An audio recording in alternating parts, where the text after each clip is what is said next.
tak fordi I ville komme.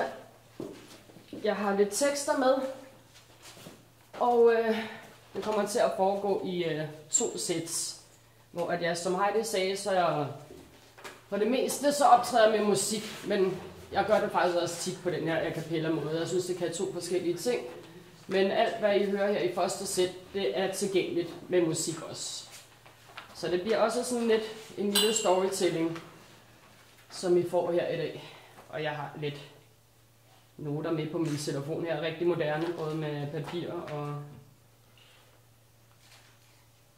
og noter, hvor at min første tekst, det er fra mit album nummer 2, som hedder Farvet, som der blev udgivet i år 2022, hvor al musikken er lavet af min ven musiker Ivan Nio, der har indspillet alle instrumenterne og sat det sammen, og så har jeg så efterfølgende indspillet mine tekster indenover. Og den første tekst hedder Ulven kommer, et godt gammelt tema, som vi er blevet advaret omkring i eventyrene med, hvad for nogle ulve, som små og unge piger skal passe på, hvad de lokker med, og de findes stadig derude. Eventyrene kommer af en grund, og det er også noget, jeg godt kan lide at beskæftige mig med, ligesom jeg godt kan lide at beskæftige mig med arketyper. Så når jeg ser sådan her ud, hedder jeg Kitty Tenebris og er The Dark Twin til en anden, I møder i anden sæt. Ulven kommer. Mor sagde, at jeg ikke må lege ude i skoven ved mørkets frembrud, så jeg snemmer ud på gaden, og det gør jeg stadig. Han sænker farten, kører langsomt forbi mig, stopper op, ruller den tonede rude ned. Jeg ligner en, der er blevet væk, aldrig blevet voksen med drømmen i mit blik. Som en lille pige, der lige er blevet kønsmoden og tror, det er prinsen på den hvide hest, der vil give mig et lift til toppen. Ulven kommer, og jeg siger, tag mig uden ord. Store stykke ulv, kom og tag mig uden ord. Intet sødt i overvis har gjort mig til en sokker, nem at lokke, men så slog giften ind. Han greb mig i håret, skubbede mig ned til resten af bagagen. Vågner i hans uhyggelige, hemmelige sted, med Stockholm-syndrom, dybt forelsket i ham. Ulven kommer, og jeg siger, tag mig uden ord. Store stykke ulv, kom og tag mig uden ord. Han synger en godnatsang, den gør mig så rolig. Virkeligheden svinder væk. Han siger, jeg bare er en lille pige, der har brug for kærlighed og omsorg. Piller mine kunstige vipper af. Ingen store pigeting er nødvendige sammen med daddy. Ulven kommer, og jeg siger, tag mig uden ord. Store stykke ulv, kom og tag mig uden ord. Nu har jeg elsket ham i årevis. Han er så fuld af søde ord. Men en lille pige savner sin frihed. Dengang uartigheden var uskyldig. Spiller dumt til ulven kommer. Hjem fra sin tvivlsomme forretning. Så sprætter hans mave op med kniven fra hans egen lomme. Nu er det blevet et behov. Ulven kommer, og jeg siger, tag mig uden ord. Store stykke ulv, kommer tag mig uden ord.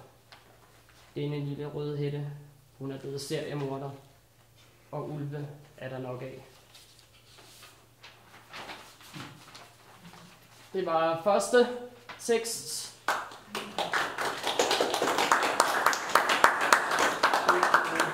Gammelt tema og et velkendt problem, når offeret bliver til forbryder selv.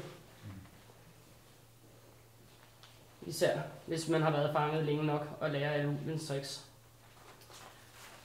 Næste tekst er også i eventyrgenren. Det er fra mit første dansksprogede album, og nummeret hedder Tornerose sov over sig. Tornerose sov over sig. 100 år efter er hun ikke noget særligt. Bare en stak knogler. Ingen prins Charming kom for at redde hende. Hun vågner aldrig op. Ingen kys, ingen kærtegn, ingen kærlighed. Sådan er det bare. Det er helt sikkert, når du ikke giver en fuck. Den, der gør, går det langt værre her omkring i vrangforestillinger, gør vi den lykkelige slutning uforudsigelig. Tornerose så over sig 100 år efter, er hun ikke noget særligt. Bare en stak knogler. Ingen prins Charming kom for at redde hende. Hun vågner aldrig op. Forudsigeligt. Mig, der kysser frøer i togen, på vej væk fra jorden, helt væk fra civilisationen, med manden for mine drømme. Jeg føler så kraftigt. Tid spilder gennem vores fingre. Når tidevandet er højt, bliver jeg så slibrig. Han glider lige op, så sørgeligt, vi glider fra hinanden lige efter. Men det er starten på en ny begyndelse. Tornerose sover over sig. 100 år efter er hun ikke noget særligt. Bare en stak knogler. Ingen prins Charming kom for at redde hende. Hun vågner aldrig op. Et alternativ af Støv og Tornerose. Jamen, det er ikke sikkert, man er heldig, der kommer noget prinsekys. Det kan også bare være, at man sover for evigt. Sidste nummer fra første sæt er fra mit første engelsksprogede album. Og den ligger der en video til på YouTube. Det gør der også til Tornerose-nummeret, som man kan finde inde på min YouTube-kanal, der hedder KT Entertainment. Og man kan selvfølgelig lige få et link af mig, lige skrive noget ned, hvis man gerne vil finde det. Det hedder The Wicked Nurse, hvor at, her leger vi lidt med stereotypen sygeplejerske, som er meget populær blandt mænd, som sådan en caretaker, der hjælper og redder mænd i nød, men det kan jo også være, at hun ikke gør. The Wicked Nurse. I am your worst nightmare or dream. It's up to you. You won't feel a thing. Trust me if you cross me. I am the illest mistress of evil. Instruments of pleasure or pain I decide, with a twist of my wrist, in the name of the dare. I am the wicked nurse. Your desire, a healer's mask, my disguise. I am forever yours, your sickness and the cure. I am your drug who keeps you addicted. The cure is the one that makes you sick. There's no escape. Your life is in my hands. In my medical play, I make you sick like me. I play with your heart, I take your breath away. I make you stay sick like me here in a secret space. I am the illest mistress of evil. I am the wicked nurse, but you can call me Mistress Kitty. Everyone should know I am addicted. Det var første sæt.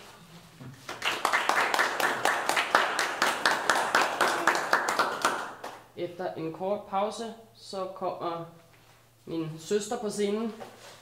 Måske kender I hende, men ellers så kan I glæde jer eller frygte det værste. Hej, jeg hedder Cherry Blonde, og jeg er Kittys tvillingesøster. Og jeg vil også læse op. Og jeg har ikke udgivet nogen spoken word album endnu, men det kommer jeg til. Og jeg er også meget mere ambitiøs end min søster er. Så I kan også forvente at se mig i en Hollywood-film snart. Som I kan se på mit outfit her, er jeg meget stor fan af Marilyn Monroe. Yeah. Tak. Den første tekst her er ligesom også inspireret af Marilyn Monroe. Og I hører teksten, kan det være, at I kender den, hvor den kommer fra. Fordi at ligesom Marilyn Monroe, så kommer både mig og Kitty også fra fattigdom og alt muligt lort nede på landet. Men nu er jeg i København, og Hollywood er næste stop. Og min første tekst hedder Just a Little Girl from Vordingborg. Det er der, hvor at mig og Kitty kommer fra, og jeg laver kun på engelsk, fordi at jeg gerne vil være international fra starten. just a little girl from Vordingborg. I was just a little girl from Vordingborg. I lived on the wrong side of the tracks. But the gentlemen, friends who used to call, they never did seem to mind at all. They came to the wrong side of the tracks. Then someone broke my heart in Vordingborg. I packed my stuff and left the pieces there. Like a little lost lamb, I roamed around, moved to Copenhagen, just to find out that men are the same way everywhere. I was young and determined to be wined and dined and earned, and I worked at it all around the clock. Now one of these days, in my fancy clothes, I'm going back home and punch the nose of the one who broke my heart in Vordingborg. Vordingborg, Vordingborg, Vordingborg. I learned an awful lot in Vordingborg, and here's some advice I'd like to share. Find a gentleman who is shy or bald, or short or tall, or young or old, as long as the guy is a millionaire. From a kid from the country, I did very well on Wall Street, though I never owned a share of stock. And now I'm known in the biggest banks. I'm going back home to give my thanks to the one who broke my heart in Vordingborg. Yeah, we call it Vordingbronx for a reason. Er der nogen af jer, der kender Vordingborg? Ja, tak. Det bliver også kaldt for Vordinghul. Ja. Den anden tekst, jeg har med, den er faktisk også på YouTube med musik, hvor jeg synger den. Nu får I den i digteversion. Og den hedder Fool with Love, Not That Dumb, og er inspireret af Marilyn Monroes sang, der også hedder Fool with Love, fra en af hendes mest kendte film, den der, nu kan jeg faktisk ikke engang huske, hvad den hedder. Den er i sort-hvid, og der er mænd i dametøj med. Er der nogen, der ved, hvad den hedder? Yes! Ja. Og den starter med et Marilyn Monroe citat, som jeg lever mit liv efter. I'm selfish, impatient, and a little insecure. I make mistakes, I am out of control, and at times hard to handle. But if you can't handle me at my worst, you sure as hell don't deserve me at my best. That's what Marilyn Monroe would have said. Past echoes hound like shadows on the wall. Every love that comes can't handle me at all. I want a love that truly sees me, or else I'm through with love. Don't leave me here thinking you could care. If you don't love me, for you had your share. I long for a love that will stay. If that love ain't you, don't ever call again. My love fade away, won't let you play this game. If you're like them, the door is right there, babe. You must prove to me I'm wrong, or else I'm through with love. Don't leave me here thinking you could care. If you don't love me, for you had your share. I long for a love that will stay. If that love ain't you, don't ever call again. Deep inside, my heart is dying slow. If you don't love me, please let me go. Cherry blonde is not that dumb. For love, I won't succumb.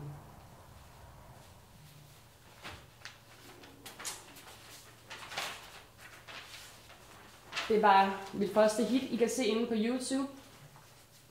Og min sidste tekst, nu skal jeg lige have styr på den også. Den er ikke Marilyn Monroe inspireret, men jeg er sådan meget til sådan nogle ting fra 50'erne og den gamle stil. Og siden jeg var lille, har jeg altid ønsket mig at blive James Bond babe. i James Bond. Jeg ved ikke helt, om det overhovedet findes mere, om det er slut. Det kan jo være, at når jeg kommer til Hollywood, at der kommer en film mere. For det var vist noget med, den er slut, men det tror jeg godt, at jeg kan få arrangeret, at det ikke er. Så den her tekst er ikke udgivet endnu, men den hedder From Denmark with Love, Agent Eyelash. Der er jo desværre krig på grund af ubehagelige typer som Putin, men så er det jo godt, at jeg kan få en chance for en ny geschæft.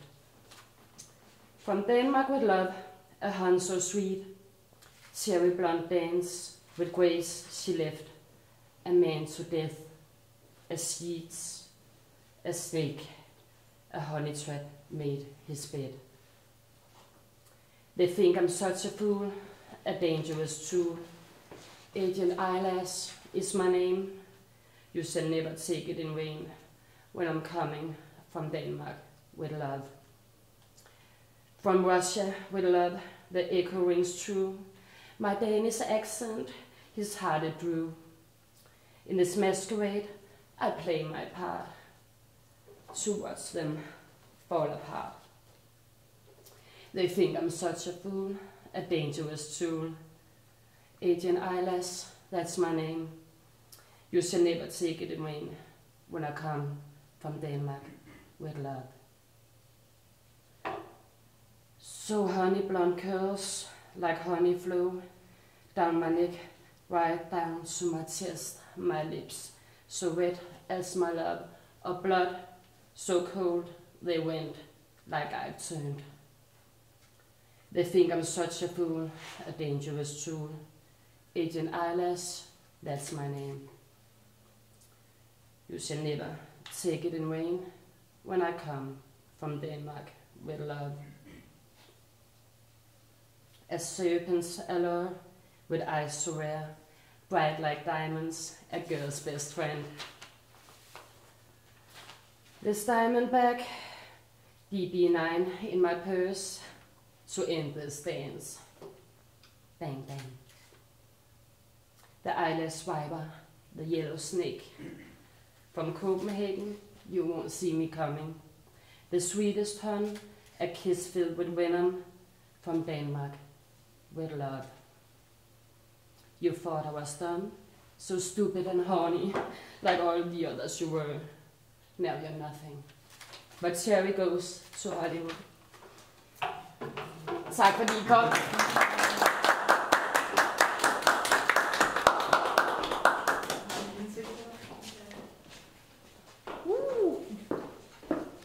Jeg elsker ting, jeg får. Ej, tusind tak. Mange tak i lige måde. At det ikke kun var Kitty. At jeg også godt måtte være med. Der er faktisk 2 sæt, så du må dele det med Kitty, ikke? Okay. Hvis hun ikke er gået. Hvad hun ikke ved, at hun ikke er gået der, ellers så kan hun se det på film og komme efter mig.